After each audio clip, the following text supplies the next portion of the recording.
Taste the Daily.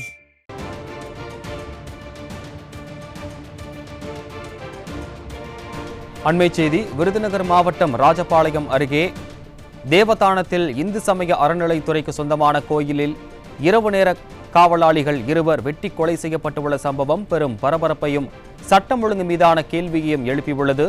இந்த துணிகர சம்பவம் குறித்த விரிவான தகவல்களை அளிக்கிறார் எமது செய்தியாளர் கிருஷ்ணன். வழங்கிட கேட்கலாம். வணக்கம் கிருஷ்ணன், கூடுதல் விவரங்கள்.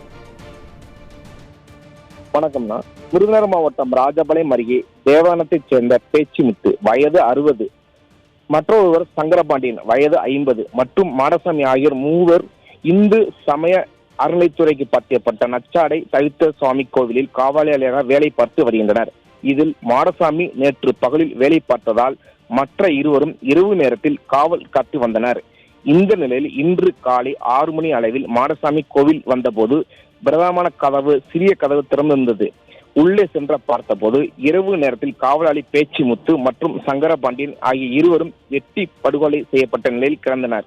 அருகே இருந்த உண்டில் சேதமாய் இருந்தது. இது குறித்து கோவில் அதிகாரியிடம் மாடசாமி தகவல் கூறியுள்ளனர்.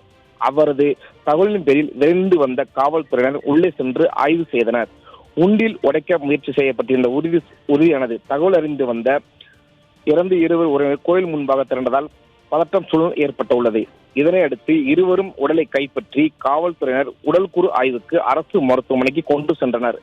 குற்றவாளி கைது செய்யும் வரை இறந்தோர் உடலை வாங்க மாட்டோம் என்று உறவினர்கள் தெரிவித்து வருகின்றனர்.